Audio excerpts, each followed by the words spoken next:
तुम कव्वे को हलाल समझते हो, क्या इल्जाम दिया? हमने कहा ये बात तो तुमने भी लिखी है, तुमने भी लिखी है। अच्छा, लिखता है असल अशिया में तहारत है हत्ता के खिंजीर में भी। फतावा रिजविया का हवाला दिखाओ, फतावा रिजविया का हवाला असल अशिया में तहारत है हत्ता के खिंजीर में भी, गालबन जिल्द नंबर 5 है, जिल्द 4। किसको पाक लिखा है? हत्ता कहता है खिंजीर भी पाक है, इसलिए कि खिंजीर बनता है मनी से, मनी बनती है खून से, खून बनता है ग़िज़ा से, ग़िज़ा बनती है अनासिर अरबा से। बिस्मिल्लाहिर्रहमानिर्रहीम नहमदु व नुसल्ली व नुसल्लिमु अला रसूलिहिल करीम अम्मा बाद। मुअज़्ज़ज़ सामीन व नाज़रीन, हमारी आज की वीडियो का मौजू है आला हज़रत इमाम अशाह अहमद रज़ा ख़ां फ़ाज़ल बरेलवी नव्वरल्लाहु मरक़दहू के नज़दीक खिंज़ीर की हैसियत क्या है। वीडियो बनाने का मकसद ये है कि कुछ साल कबल हमारे सुन्नी उलमा का एक वहाबी मौलवी अबू अयूब से मुनाज़रा हुआ, जिसके अंदर जब सुन्नी आलिम ने फतावा रशीदिया की इबारत पेश की कि रशीद अहमद गंगोही साहब ने कव्वे को हलाल लिखा है और इसका खाना सवाब लिखा है, तो फिर घर में आकर वहाबियों के मुनाजिर मौलवी अबू अयूब साहब ने एक इल्ज़ामी जवाब देते हुए फतावा रिज़विया शरीफ के हवाले से एक बात ये की कि आपके आला हज़रत साहब ने भी तो खिंज़ीर को हलाल लिखा है। हालांकि किसी भी मकाम के अंदर फतावा रिज़विया शरीफ तो क्या आला हज़रत की जितनी भी तसनीफ़ात हैं उसमें किसी भी किताब के अंदर आला हज़रत रहमहुल्लाह ने खिंज़ीर को हलाल तो क्या पाक भी नहीं लिखा, जबकि सैकड़ों मकामात के ऊपर आला हज़रत रहमहुल्लाह ने खिंज़ीर को नजसुलैन, नापाक और पलीद लिखा है, जिससे पता चलता है कि ये मौलवी का बहुत बड़ा ये झूठ फराट और आवाम को धोखा देना है। तो सबसे पहले मैं आप हज़रात के सामने सैयद आला हज़रत रहमहुल्लाह का वो हवाला पेश करता हूँ जिसमें आला हज़रत रहमहुल्लाह ने खिंज़ीर को नजसुलैन लिखा है। ये फतावा रिज़विया शरीफ जिल्द नंबर 4 है मेरे पास, और इसका सफ़ा नंबर 475 है। आपसे एक सवाल किया गया जानवरों की हड्डियों के मुतालिक,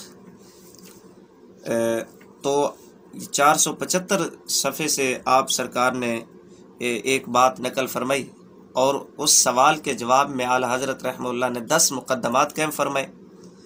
तो सबसे पहला मुक़द्दिमा जो आला हज़रत रहमहुल्लाह ने बयान फरमाया, आप फरमाते हैं कि हड्डियाँ हर जानवर यहाँ तक कि गैर माकूल व नामज़बूह की भी मुतलक़न पाक हैं, यानी वो जानवर जिसका गोश्त नहीं खाया जाता और इसी तरह उसे ज़िबा नहीं किया जाता तो उसकी हड्डियाँ मुतलक़न पाक हैं।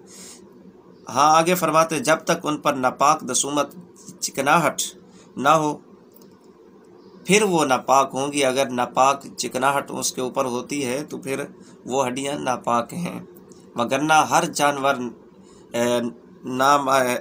नामज़बू गैर माकूल जानवर की हड्डियाँ जो हैं वो मुतलक़न पाक हैं, निजासत बाद में लगती है इनको।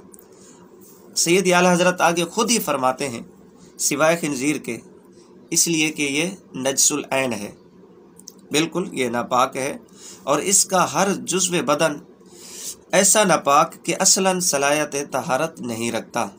अब खुद आला हज़रत रहमहुल्लाह ने यहाँ पर यह बात वाज़ेह इरशाद फरमा दी कि खिंज़ीर नजसुलैन है, बिल्कुल सलायत तहारत नहीं रखता। अगर कोई बंदा इसे पाक भी करना चाहे, जिस तरह कुत्ते की जिल्द है, अगर उसे बंदा रंग करता है या पाक करता है या उसे पकाता है, या इसी तरह कोई दूसरा नापाक जानवर है, गैर माकूल जानवर है, गधा हो गया, उसकी जिल्द को अगर कोई बंदा रंगता है या दीगर मामलात के साथ उसे खुश करता है तो उसे बंदा इस्तेमाल में ला सकता है।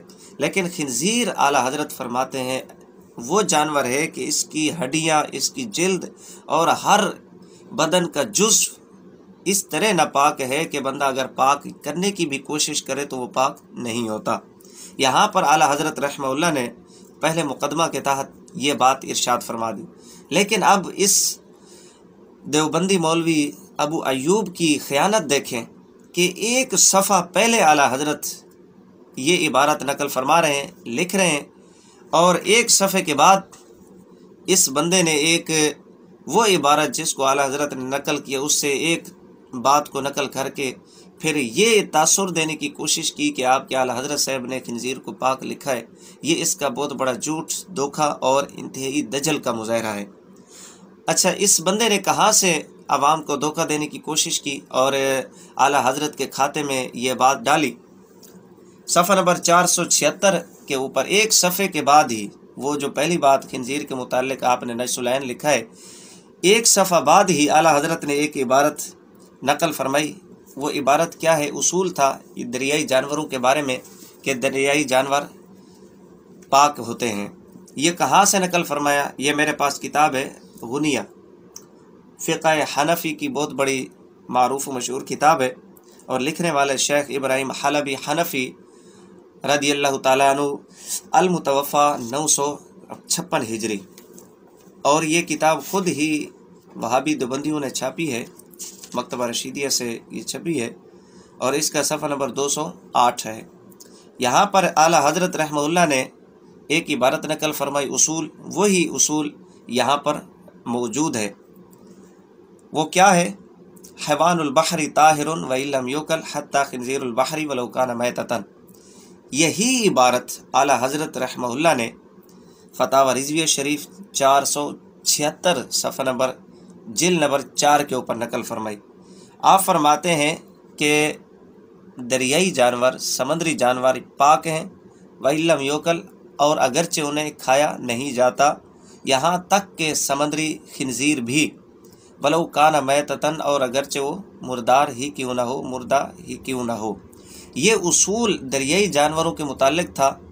اعلیٰ حضرت کا مقصود صرف یہ اصول نقل کر کے دریائی جانوروں کے بارے میں آپ کا مدعا تھا، یہ بیان کرنا. تو اس بندے نے خنزیر والی بات اٹھا کر اعلیٰ حضرت کے کھاتے میں ڈال دی. اگر اعلیٰ حضرت صاحب نے خنزیر کو آپ کے بقول پاک لکھا ہے تو پھر شیخ ابراہیم حلبی حنفی رحمہ اللہ کو آپ کیا کہیں گے کہ انہوں نے بھی تو خنزیر کو حلال، یہ پاک لکھا ہے.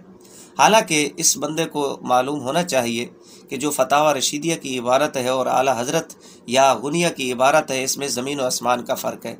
کوے کے بارے میں گنگوہی صاحب یہ کہتے ہیں کہ کوا کھانا حلال ہے اور کھانا ثواب ہے. سوال کیا گیا کہ جس علاقے میں نہ کھایا جاتا ہو تو وہاں پر کھانا کیسا ہے؟ تو گنگوہی صاحب کہتے ہیں کہ اس کا کھانا ثواب ہے، جبکہ یہاں پر یہ طاہر لکھتے ہیں. اور سید اعلیٰ حضرت رحمہ اللہ نے ایک ہی جہاں سے اس نے یہ عبارت نقل کی، فتاوی رضویہ شریف جلد نمبر 4 سے صفحہ نمبر 476 سے، جو اس سے اوپر والی بات ہے، اعلیٰ حضرت نے وہاں پر ایک اصول لکھا. وہ کیا ہے کہ طہارت سے حلال ہونا لازم نہیں آتا. یعنی مطلب یہ ہے کہ کوئی چیز اگر طاہر ہے، پاک ہے، تو اس سے حلال ہونا لازم نہیں آتا. یہ جتنی بھی کوشش کریں کہ اعلیٰ حضرت نے خنزیر کو پاک لکھا ہے، پھر بھی وہابی دیوبندیوں کے لیے یہ گنجائش نہیں ہے کہ خنزیر ان کے لیے پاک یا حلال ہو سکے اور ان کے لیے کھانے کا راستہ نکل آئے. یہ اعلیٰ حضرت رضی اللہ تعالیٰ عنہ سرکار کے اوپر بہت بڑا الزام، بہت بڑا جھوٹ اس ابو ایوب دیوبندی نے باندھا ہے. Don't forget to subscribe Rizvi Bhai Online for Islamic information.